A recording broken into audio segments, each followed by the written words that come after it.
monasteries and secondly went to jail in the Quit India movement. That was a very good example of how they chose quite deliberately to encourage a rival body. And there are lots of quotes in the book showing how that was deliberate. Are we paying the price for that even today?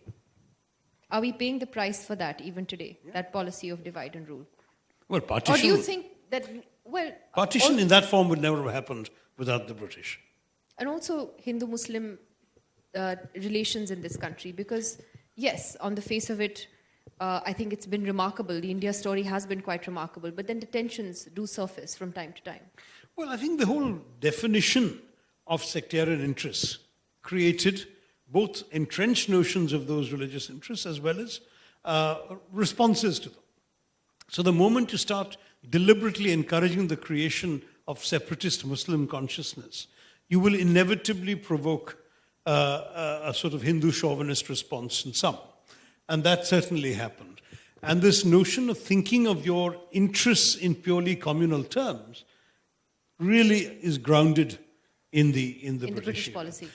We have so many interesting examples of, for example, I mean, this has been found also in recent scholarship of the ways in which Hindus and Muslims coexisted before the British, examples of Hindus worshipping in Muslim shrines, Muslims helping repair Hindu temples after some natural disaster, obviously Hindus thronging to the shrines of Sufi saints is a very common practice, Muslim singers singing Hindu devotional songs, the Muslim artisans of Banaras making the masks for the Ram Leela there. I mean, there's this multiple examples of the two communities sharing common things. And the British forced them to define their practices in exclusion from each other. By the way, it went so far that even the Shia-Sunni divide in Lucknow today is a direct legacy of the British rule. Because right up to the fall of Awadh, when Wajid Ali Shah of Shatranj Ke Khiladi fame surrendered to the British, up till then, Muharram was commemorated by the Shias, the Sunnis and the Hindus jointly. It had never been an incident in which, there had never been an incident in Muharram amongst the communities. The British came and said, no, this can't be. Muharram is a Shia thing, so it has to be done only by the Shias. The Shias will be in the lead. Promptly, within a couple of years, the Sunnis started criticizing it. Trouble started. They started insulting and abusing each other. And you had the first Shia-Sunni riots over something the British had created. And there's an American scholar who has documented all this, whom I've quoted. So you look at all this, and the same with the caste system. Yeah. We had castes. We didn't have a caste system. The British are the ones who actually codified, entrenched, and classified our country and our people into ways that we have since started self-defining ourselves in ways that the British did for us. Caste had been a much fuzzier, much more fungible identity in the past. Entire caste had moved up the chain. The whole notion of the Chaturvarna system being imposed as the only way India was supposed to be was because the Brits did it. And for the Brits, the entire process of trying to understand India, classify it, codify it, categorize it, was a means of controlling it. It was a way in which, as I've written in the book, the map, the museum, and the census were all instruments of colonial rule. And this is what we saw them do. One of the other things that really struck out for me, and again, we read about the famines and the responses at the time, but again, it's the way you've put it. About, as you said, the British cannot be accused of doing nothing during, for instance, the 1877 famine, but rather of doing much to worsen its impact. What you have argued is that they deliberately made Indian people die. I mean, absolutely. 35 million Indians died because of British policy in a succession of famines under British. And deliberately thought Deliberately. They had three principles when it came to handling famines. First was what you call this sort of Malthusian principle that, as far as Malthus said, if the land cannot sustain the population that is born upon it, some people must die to restore the natural balance. The British believed that. Secondly, free trade principles, Adam Smith. Let the laws of the market prevail. If somebody can't afford to buy food, he doesn't get food, let him starve to death. And third was the Victorian conjugacy. They said, fiscal prudence, don't spend money that you haven't budgeted for. So on all three grounds, they did not give famine relief. And what is more, they forbade people from doing it. So when, as late as the 1870s, a conscience-stricken Englishman tried to help people who were dying before his eyes, he was threatened with deportation from India by the British for violating government policy. They said that you cannot encourage idle charity. People must die. That is the right policy. By the way, it wasn't just, in this case, directed at us. They did the same thing in Ireland, which is what happened during the potato blight of the 1840s. The same set of principles was articulated. Irish died in large numbers and many fled and migrated to America, which is why there are more Irish in America today than in Ireland, is because of British famine policy in Ireland. So, You whereas also in talked India... about Churchill's role during the Bengal famine. Churchill's role Oh, during God, the Bengal yeah. I mean, famine. the Bengal famine is an 4 million outrageous people? example. 4 million people died. This is 1943-44. As a result of Churchill deliberately not only refusing to help, but shipping grain from Bengal to buttress reserve stocks for British soldiers in Europe for a likely possible future invasion of Greece, which hadn't yet happened. And Churchill justified it by saying the starvation of anyway underfed Bengalis doesn't matter as much as the health of sturdy Tommies, quote unquote. When Australian ships laden with Australian wheat sailed to Calcutta port, Churchill forbade them from disembarking their goods while people were dying in the streets, and the wheat was asked to sail on to Europe. When conscience-stricken British officials wrote to London telling the Prime Minister that his policies were costing an unnecessary large number of lives, all Churchill could respond was by writing in the margin, "Why hasn't Gandhi died yet?" And this vile scoundrel is the one hailed by the British as an apostle of freedom and democracy. To my mind, he is absolutely no improvement on Hitler, Mao, Stalin, and the lot. He is one of the outrageous leaders. That's quite a statement to make, and that's why the chapters on the famine, I think, particularly stood out, because it just shakes you out of what you thought had happened, and that's true for much of the book. The other thing, though, that again you've talked about in some amount of detail are British laws, the Sedition Law, 377, many other laws of that era continue in some form or the other today, and I know that you've taken an active personal interest, for example, in 377. The sedition law as it stands today is absurd. It continues to, I'm sure it was much harsher back then, but it continues to be an absurd colonial legacy. Having said that, why weren't these laws changed or done away with after independence? That's a tough one to answer, because I focused on the period up to independence in my book. And indeed, the British, by the way, deliberately imposed on India a sedition law tougher than the one they had in their own country. That milder sedition law itself has been scrapped in Britain. But we still have the tougher sedition law written and revised and imposed upon us in the 1890s. And this sedition law, yes, should have been scrapped. Its principal victims included people like Nehru, Gandhi, Annie Besant, Bhagat Singh, people like this. And Nehru had said that he wanted to get rid of it, but somehow couldn't find enough political support in the 50s, because I think somehow the political class felt there were too many threats to the integrity and survival of the nation to be able to just get rid of the law.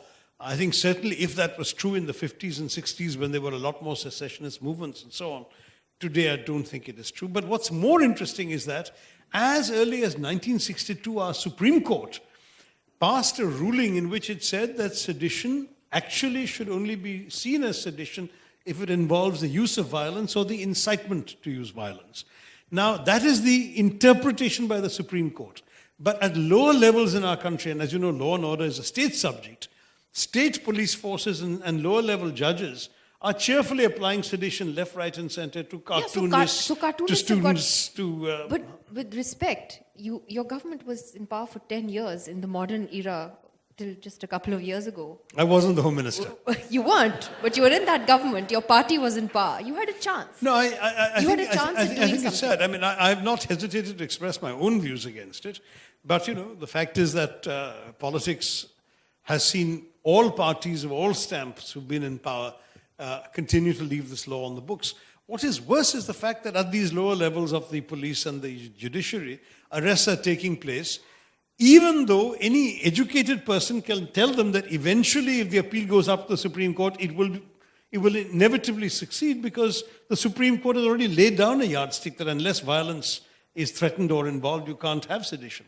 And yet governments continue to leave this. I have actually introduced a private member's bill in Parliament, which will amend the sedition law to bring it in conformity with the Supreme Court's judgment. So only violence and incitement to violence. But the fact is that until that's discussed and people take it up seriously, it still remains on the books, and I think it's a crying shame. And the same goes true for 377, which I think is a tougher nut to crack, because here you seem to have, at least the Congress party did come out and support the Delhi High Court judgment at the time. And we've seen the BJP in particular opposing this. Do you see any hope, any political consensus on this? Well, 377 is really a bizarre little thing, because if you look at the history of India, whether Hindu India or Muslim India, there is absolutely no record of intolerance for or persecution of what today is seen as aberrant sexual behavior. I mean, go and look at the temple carvings of Khajuraho if you want to know what sort of sexual practices were accepted and understood as existing. Read the Babar Nama when Babar talks with sort of almost clinical curiosity and describes his own sexual encounters with both men and women and compares the two and so on. The fact is that there was a great deal of tolerance for various sexual practices. It's only the Victorian morality that came in and said this is bad, this is wrong, and that imposed their view and their code on us. Indians as a people had tolerated all of this, and you know, as long as people did it in their own privacy and didn't get in your face, it wasn't something that Indians were bothered about. Once the British had done it, it got entrenched as a practice. And today, the party of Hindutva is betraying 1,000, 1,500 years of Hindu practice, various Puranic texts that actually represent and upholding evidence of all this, morality. and upholding British Victorian values instead. So when I again try to introduce a bill that would have scrapped or read down, to put it more accurately, the provisions of Section 377, it became the only bill in parliamentary history which was not allowed to be introduced, because the BJP twice objected and insisted on a vote against the introduction of the bill, and it failed both times. So now I'm not trying that route. So you ask, is there any hope? I think the only hope is the Supreme Court, which consistently over the years has tended to actually rule in a more liberal manner on everything from women's rights to other social I strongly feel that Parliament should have done. And I agree. I think a large portion of that responsibility does fall on the Congress party, which has ruled India for so many years. Now, forget sedition. I mean, you cited maybe, there were secessionist movements and they had their reservations, so on. But you have the law on adultery, for example. If I'm not mistaken, a woman can be sent to jail for adultery, but the man cannot. I mean, why is that law in our statute? It's a little more complicated. It is that the man who sleeps with a married woman can be sent to jail. No, the other way around. But, I mean, there are a number of colonial era laws that are still in our statute books. Yeah, that I mean, shouldn't be there. There's no question that the attitudes embedded in the penal code are woefully out of date. In fact, Macaulay wrote the penal code sitting behind high walls in 1837. The British sat on it for 24 years and enacted it only in 1861. So it was already a generation old when they enacted it. And having enacted in 1861, that we are still following it in 2016, 17 is what insane. What is the adultery law exactly? So? With a married woman. He gets arrested. Right. Because if a woman complains that her husband had an affair with somebody, it does? No, it doesn't it doesn't apply if he is having sex with an unmarried woman. That's right. That's where. So that's the whole the notion is that the woman is the property of the husband. Exactly. That is the notion embedded. That is and because the adulterer has interfered with the property rights of the husband by sleeping with his wife, that's why he goes to jail. Isn't that crazy? Isn't that a crazy law? Absolutely. Which we shouldn't have in 2017. Which we shouldn't have in 2017 and which the Congress should have got rid of a long time ago. But well, among other things. Put us back in power and we'll try and do something about it. Ask them. Then comes the issue of atonement. And there, you have argued very strongly, both in the introduction and in the last chapter as well, that you feel an apology is due from the British, particularly Jallianwala Bagh. You've cited that. You've talked about returning the Kohinoor. Let me ask you though, how much would it matter to young people today here in India whether the Kohinoor comes back or not? Why do you think, for instance, the return of the Kohinoor is so important? Well, let me start off by saying that the debate that sparked off the book was about reparations. And I was kind of trapped into Oxford's topic. It was not my choice. And so in the debate, I said, well, forget about a monetary sum because you can't put a value on the exactions they imposed on us. Why don't we just have a situation where they give us £1 a year for 200 years to make up for their 200 years of colonialism? And which I realize, even never having served in the finance ministry, that no finance minister would want to administer a reparation like that. So it's not a realistic thing. And as far as calculating any real reparations are concerned, as one Indian journalist did after my speech, the sum involved would be so preposterously high that no one could be expected to pay it. So any figure that is credible is not payable. Any figure that is payable is not credible. Any token sum is not administrable. So I think reparations really should be off the table for us. But there's got to be some admission of wrong. And to my mind, that's where atonement comes in. I'll give you two examples. One is Willy Brandt, the Social Democratic Chancellor of Germany, or West Germany as it was at that time, sinking to his knees at the Warsaw Ghetto in Poland in apology for what the Nazis had done to the Polish Jews. Now, what's striking is that Brandt was a social democrat. He was completely innocent of any taint of Nazi wrongdoings. Social democrats like him were persecuted by the Nazis. But as the head of the German government, he felt he owed an apology on behalf of the German people to the Polish people. It was a magnificent gesture. Similarly, this year, or rather now last year, since we're now in a new year, last year, Justin Trudeau, the Prime Minister of Canada, apologized in the Canadian Parliament to the people of India for the Komagata Maru incident. Komagata Maru was this Japanese ship on which a large number of Indians, Sikhs and others, but mainly Sikhs, traveled to Vancouver. Basically, many of them were associated with the Gadar movement and opposition to Britain and so on. They were not allowed to land and disembark. Even sick and pregnant women, etc., were not allowed. And the ship was turned away, and pretty much everyone on board that ship perished. Many at sea and many at British hands. And it was really a blot. But the Canadians didn't kill the people themselves. They turned the ship away and people died. But nonetheless, the Canadians apologized for that wrongdoing. Now, you take something like Jallianwala Bagh, where in a grotesque act of wanton cruelty, a British brigadier fires upon a completely unarmed group of men, women, and children gathered to commemorate Baisakhi in a walled garden, positions his soldiers near a gate and opens up fire at the gate because the targets were so easy to hit. Practically no bullet misses a human body. It was really one of the most grotesque massacres, but accompanying it was such gratuitous racist cruelty, like the bodies lying, moaning, the wounded as well as the dead, could not be touched for 24 hours. So the wounded and the died lay without attention or even water for 24 hours, thanks to Dyer's order. Indians were forced to crawl on their bellies on the street outside Jallianwala Bagh, and if they so much as raised their heads while crawling, they were beaten by British staves. And then on top of this, the British ran a collection for Dyer and collected the equivalent of £250,000 to reward him for having killed Indians. And Rudyard Kipling, the other imperialist trollop, Kipling called him the man who saved India. And this was the sort of, to my mind, all of this, that is the atrocity, the cruelty, the massacre, the racism accompanying it, the gratuitous celebration of this cruelty, and finally the hailing of its perpetrator as a hero. This to me makes Jallianwala Bagh in some ways the embodiment, the epitome of all that colonialism did to our country, and that was wrong and that needs to be condemned.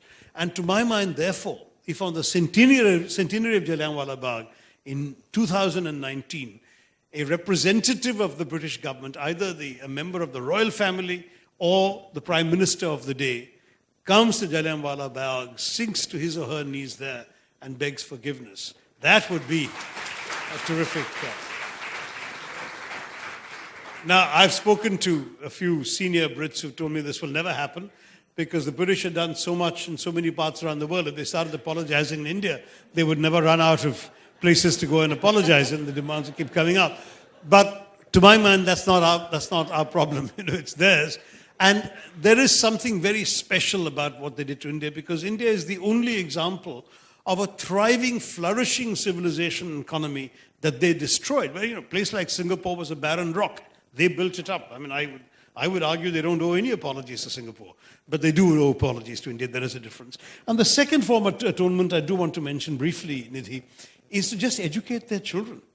Right now, British are growing up completely unaware of colonial atrocities or indeed colonial history at all. I didn't know that until I read your book, which I found fascinating. In fact, the week this book came out in India, a Pakistani journalist in London called Moni Mohsin wrote an article in The Guardian saying that her own children had gone to the best public school in London, Westminster, public school being private school, right? And they'd gone to this major in history and never learned a single line about colonial history. It's just absent. The British prefer to completely brush it under the carpet. And to my mind, this is inexcusable. I remember, for example, my generation of Germans, and those a few years older than me, I was born in 56, so those born between about 45 and 56, they were never taught about the Second World War, about Nazi atrocities. These were kids whose fathers had undoubtedly been either complicit in the Nazi rule or pressed into German war service or whatever. They never talked about it. So I've talked to many, many German friends of my age or a bit older, and it was this shameful secret that was buried under the carpet that no one talked about. But by, say, 1970s, 80s, the Germans had changed completely. They were busing busloads of school children to the concentration camps and educating them in the horrors of what their parents and their grandparents had done to innocent people, so that the German children would understand why this must never be allowed to rise again in Germany. To my mind, that's the kind of spirit that the British ought to be. They should be. They don't even have a museum. In a city overflowing with museums in London, they have no museum to how much of London was built by colonial loot. They have no museum to the atrocities of slavery. They have no museum to what they did in India. And let's face it, to our own shame, we have no museum either. Go to the Victoria Memorial, and it's almost a celebration of the colonial legacy. I said to the curator there when I went there with a parliamentary delegation last year, I said, this place should be actually a museum to the atrocities of British colonial rule in India. It's a perfect venue for that. Well, we have about 15 minutes for audience questions. So if you could please raise your hands and we can get as many questions and I'll give it to Devang Nanavati first. Is there a mic for the audience? Yeah. Thank you. Please pass the mic around when. Thank you. So nice to talk to you on a much pleasanter circumstances with Nidhi still as the common anchor. Fred. We have faced off on political debates before.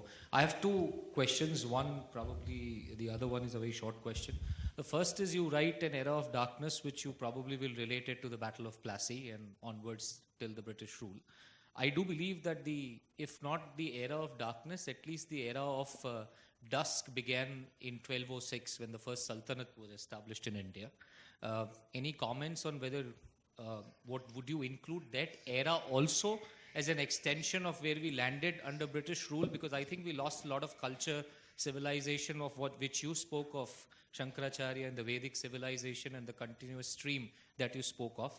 And secondly, since you spoke about Hinduism and the true philosophy of Hinduism, the foremost experts in the world who have written on Hinduism in the modern world are people like Wendy Dongier, who have written Hindus and Alternate History, which I believe is absolutely rubbish. I think if that book is published in any Indian language, we will have a riot asking for the head of Wendy Dongier here, which is not fair again, of course. But will an Indian scholar, and will you as an author, in your avatar as an author, write an alternative answer to that book on the true history of Hindus? Fascinating. Well, on the first one, Devang, once again, as on television, I'm going to have to disagree with you. In fact, this is a very important distinction, because I speak of 200 years of foreign rule. My friend Devang is taking it up to 900 years of, 800 years of foreign rule. And his prime minister, in a speech, spoke of 1200 years of foreign rule. Our prime minister.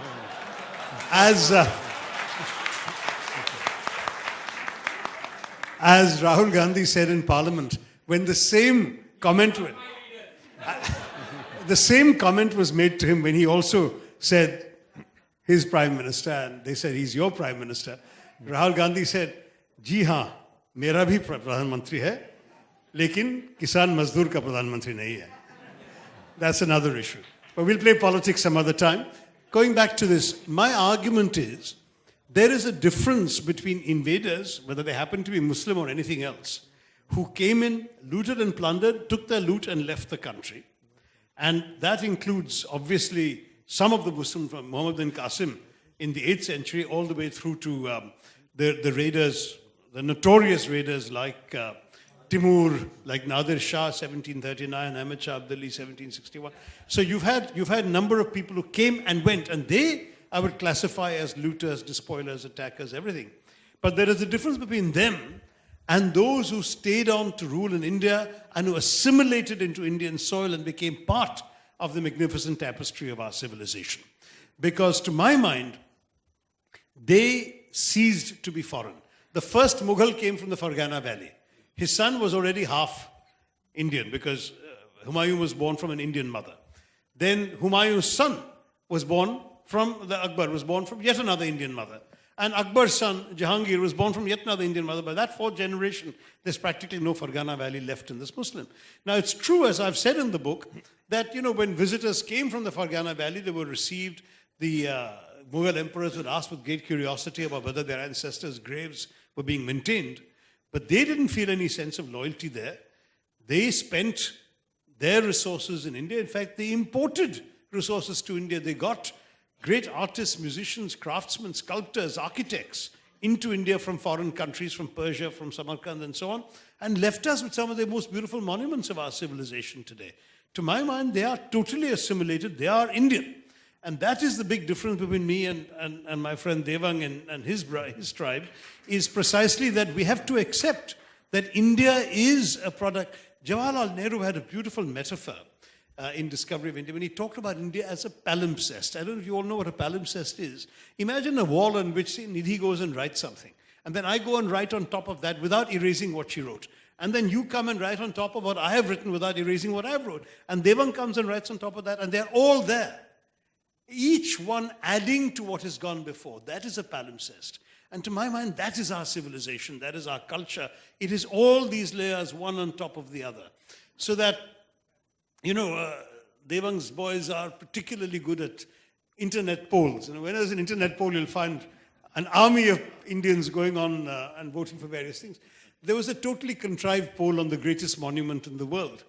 So inevitably, because Indians are very active on these internet polls, an Indian majority managed to skew the poll completely in effect. Who did all these sort of BJP inclined, let me not say more than that, activists on the internet vote? Did they vote for the greatest, arguably one of the greatest temples of Hindu civilization, Angkor Wat, which happens to be in Cambodia? No, they voted for the Taj Mahal. So India would get the credit, right?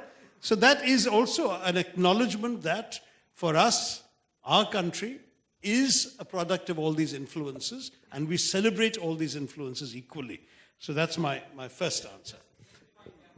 That's between you and Nidhi. No, Devang, I'll just let other people ask because they're just 10 minutes. So I'll let you take on it the question of whether I would write a book on Hinduism, I'm tempted to do so, but I quail at the thought because though I've read an awful lot, and I've read an awful lot of, I've read it all in English.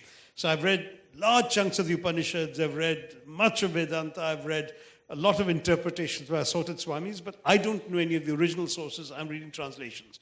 And from that, I have formed my own coherent view of Hinduism. But people who actually know Sanskrit and the sources, like Dr. Radhakrishnan, have written such wonderful books about Hinduism that it seems almost preposterous to try and do something today that will never come up, perhaps. Okay, this young gentleman, Radhakrishnan, I will let you both take it offline so that everyone gets a fair chance to ask a question. Yes, the gentleman there, yes. Good evening, sir. I have 7 questions to ask. No, you can ask only one. Don't ask 7 questions. I don't mind, but Nidhi has a flight to catch. No. I will No, summarize 7 them. is too much for one I will person. summarize them. You basically show the British Empire to us as an era of darkness. But there are even some positive sides that were done by the British in India. And Name some, because I've tried to discuss every just a one of minute. the so-called positive. You and me, both of us, know about the positive sides, the social benefits that India gained from the British rule. Give me an And, example. Yes, the abolition of Sati Pratha.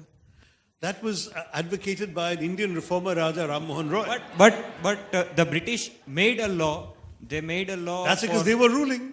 If Raja Ram Mohan Roy had lobbied some Indian Nawab or Raja, the Raja might have made a law. In 1819, for example, in the place that I represent in Parliament, Travancore, Maharani there made this Indian state the very first place in the entire world to decree free and compulsory primary education for boys and girls. First time in the world. Not even America had done it. Not even Britain had done it. India did it. 1819. In fact, 2 years from now is the double sort of centenary of that, and we should all be aware of it and celebrate it. I've written to the Prime Minister asking for a commemoration. Sorry, I wrote to the Education Minister. Maybe I should write the Prime Minister. We should now be celebrating things we have done. So if we could give education to girls in 1819, we could have abolished sati also without the British doing it for us. But the British happened to be in power, so they had to pass the law. If somebody else was in power, somebody else would have passed the law. Indian reformers came. If you look at the Dalit cause, for example, people point rightly to Ambedkar and people like Mahatma Phule, who became advocates for Dalit justice under British rule. But I can point again in Kerala, outside British territories, to Mahatma Ayyankali, who was a Dalit leader who actually fought against the social prohibitions of his day against Dalits and won justice from the Maharaja of that time. So why should you assume that Indians have to have the British as a catalyst in order to advocate reforms? We're perfectly capable of advocating reforms. And sir, why have we implemented even till today Macaulay's education system, which has been criticized always, but even after this many years of independence, no one has even tried to remove that system? And why haven't we built education system of our own? Correct. Well, If I it think was That's very much exactly bad what I or was asking worse. earlier as well. On about the laws. education system, I agree with you. If you read a section in the book, I do talk about how the British education system has saddled us with colonial ways of thinking, have colonized our minds. Let me stress that on that process, there are some consultations going on right now, and I certainly am an advocate of a greater Indianization of our curriculum, provided it doesn't go in the direction of a political agenda. So, for example, I would be very much in favor of teaching the Ramayana and the Mahabharata in our classrooms, just as in Western civilization, the Odyssey and the Iliad are taught. If they can teach their epics to their children and to our children, we can teach our epics to ourselves. If we can learn Shakespeare, we should be learning Kalidas, who is absolutely the Shakespeare of our civilization. But, we have to draw the line at, unfortunately, the very people who are famous for recommending these same things are recommending along with it the thought of, Mr. Golwalkar and Mr. Hegdewar and so on, which takes us into a totally different territory. Later. So I'm my partial point to the is, ladies. you keep out of the politics. The ancient texts should be taught to Indians. But okay, Ancient, the the young cultural lady in the civilizational pink. heritage of our country. Okay, should thank be- you. The Absolutely. young lady in the pink. Yes, ma'am. Go ahead.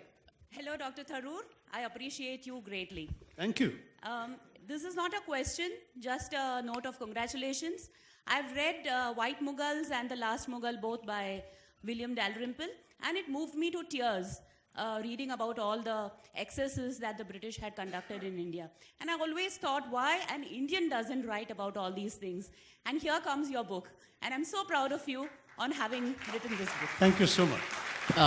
Sir, here in the third row. Sir, I have Sir, a one question. second, Yeah, sir. sorry. Thank you. I will just point out the next questioner. Thank you. Yeah. I have I do one. this for a living every night. I have one sensitive question. Uh-oh. After your famous Oxford speech, what was the comment and the reactions from your party? And after Prime Minister praised you, Shri Narendra Modi praised your speech, what was the reaction of your party for your speech? I think sometimes question. the party would find it better not to react. No? Yes, this gentleman here. Yes. Yeah. So, good evening. Good to see you again in Ahmedabad. I just have a question. Briefly, you've touched in your book how a lot of Indian Maharajas, because of their personal interest, sided with the British. But I want you to answer that had Maharajas not given that amount of support, would they still have managed to run through the Indian Empire the way they No, I did? mean, the British That's a good actually succeeded by all sorts of things. Superior military technology, artillery, force of arms, colossal amounts of bribery and loot, but above all, our inability to be united. We betrayed ourselves throughout. Plassey is a very good example because Siraj-ud-Dawla was betrayed by Mir Jafar. Mir Jafar then paid the British to put him on the throne. After a while, Mir Qasim paid the British more to kick out Mir Jafar and put him on the throne.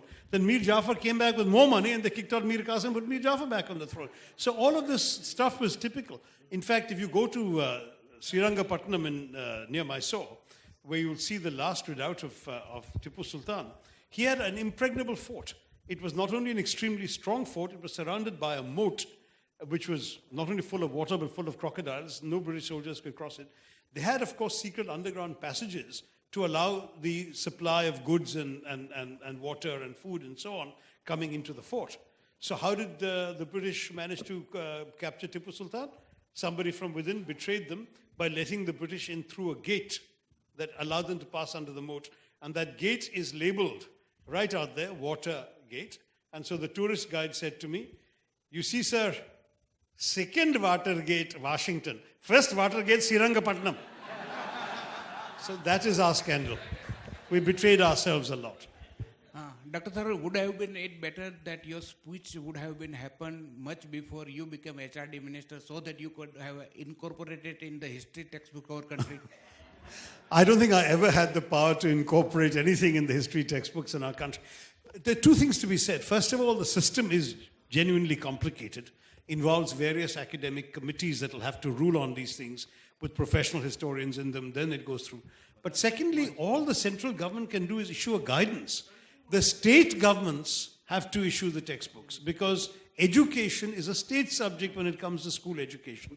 And so all the state governments can, if they wish, ignore or modify the suggested syllabus coming from the central government. It's only the few central schools, the Kendriya Vidyalayas, the Jawahar Vidyalayas and so on, which will teach the central syllabus. Otherwise, the majority of schools in India today respond to the state system of their own state, so there'll have to be different decisions made by each state about how, which is why history books in Gujarat are different from history books in Maharashtra or in Tamil Nadu, etc. That is unfortunately one of the complications of Last two doing questions. this in our country. Yes. All right, And good then evening, to the Dr. lady in the Tharoor. back. Priyavrata Gadhvi here. This is about the political unity of India that you allude to in the book. And of course, I realize that any answer must remain in the realm of speculation. But you use a rather curious set of words when you say we would have naturally, or something to that effect, that we would have naturally drifted towards constitutional democratic rule, where the land had shown all the tendencies and signs to the contrary. You know, if I can take, you took the example of the Third Battle of Panipat. Why did the Marathas rule or lose? Was because none of the Central Indian and Western Indian princes were willing to go to their assistance, having suffered under their taxation depredations. And on the other hand, the Nawab of Awadh went to the assistance of the invading Abdali. So, you know, so much for unity. And the most celebrated battle of Indian history, one of the most celebrated ones, the Battle of Haldigati, was about regional identity, regional independence versus a larger political, larger subcontinental polity. So, you know, can one accuse you of being rather injudiciously optimistic about this natural drift towards a democracy? And the other thing is that... Okay, let him answer I'll the first finish. question so that, 10 so that seconds. we can get one more question. Just All right. Well, I mean, I've often been accused of being an optimist. Yes. It's a crime to which I'm happy to plead guilty. I think optimism we need more of in our country. We should look at what we can achieve, what we can get. Just final- But having said that, Yeah. sorry. No, I was just saying, are you willing to give the British the credit for being a ruling elite capable of being ashamed by their own brutality, as you put it? Yeah. Which allowed So for the they didn't nationalist give us movement. democracy. Yes. Our Indians prized democracy from their reluctant grasp. We took that democracy, which the British were unwilling to give us, and which the British repeatedly betrayed their own promises to give us at various stages. So to that degree, you can't give the British credit for giving us something they were really quite determined not to give us.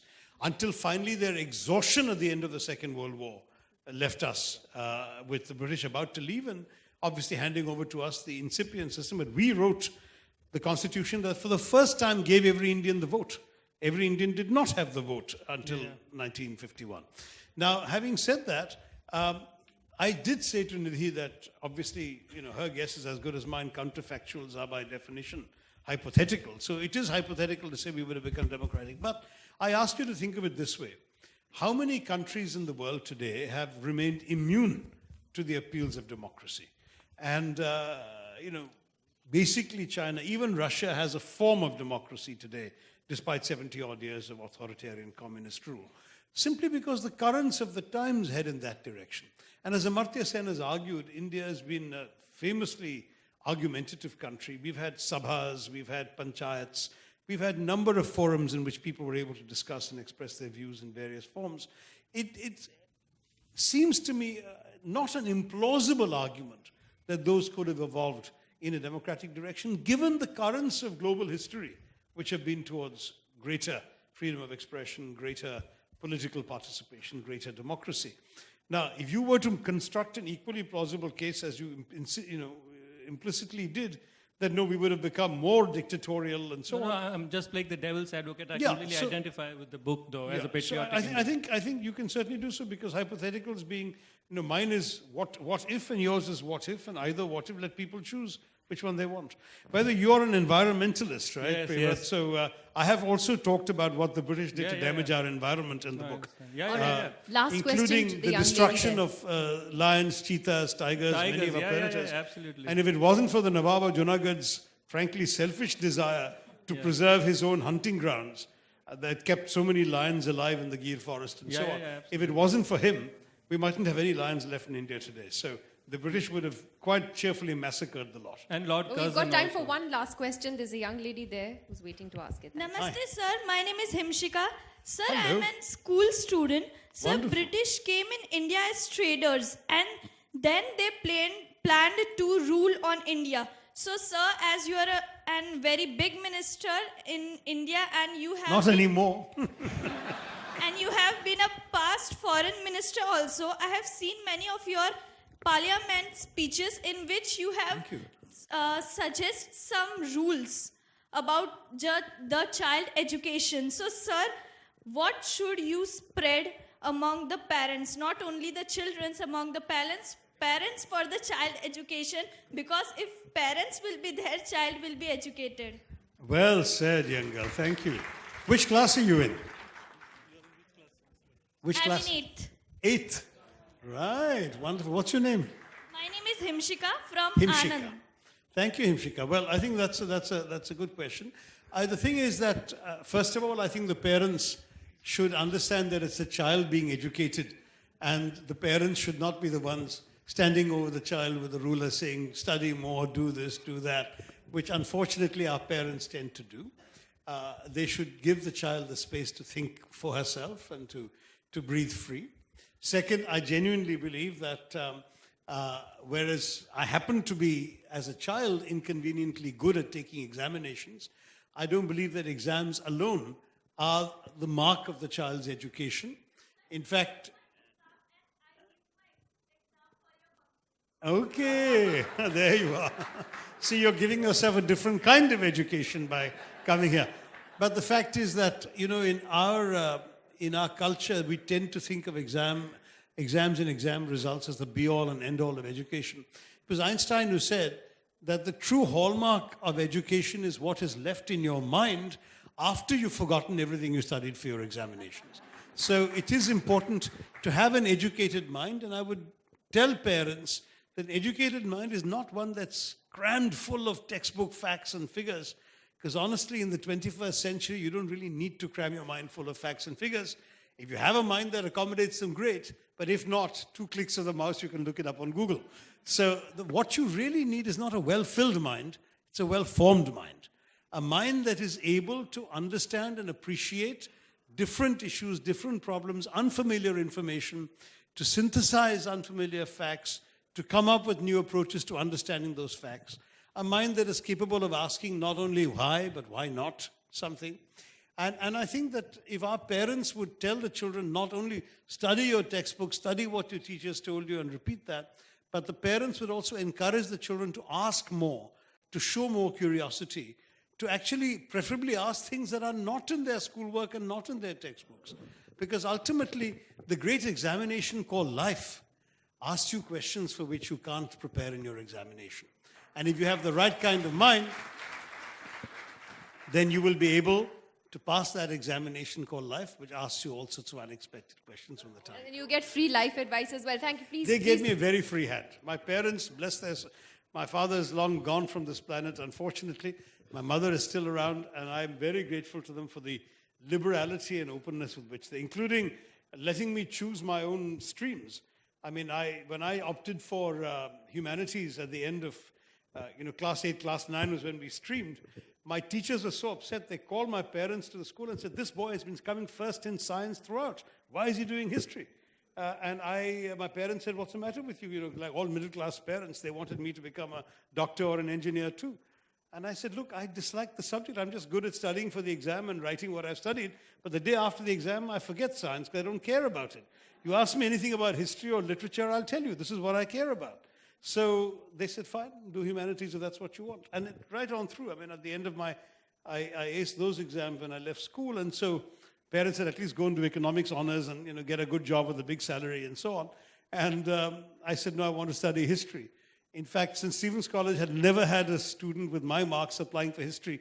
So they gave me admission without an interview, which they've never done before or since, I'm told. And then at the end of that, again, because of my being good at taking exams, I got into the then 2 IIMs in the country. I came first in IIM Ahmedabad and second IIM Calcutta, or vice versa, I can't remember. And my parents said, very good, you'll get a good job in a multinational, make lots of money. I said, no, I want to go off to America and study international relations. And again, they let me. So one more advice to parents, let your children follow their bliss. Let them do what they want to do. At least in my example, it worked out okay in the end.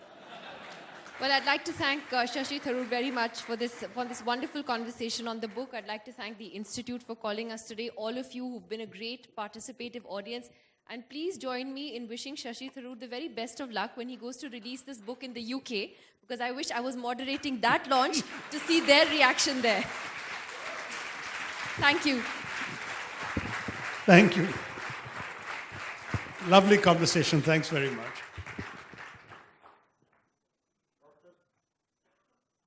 Press the button there.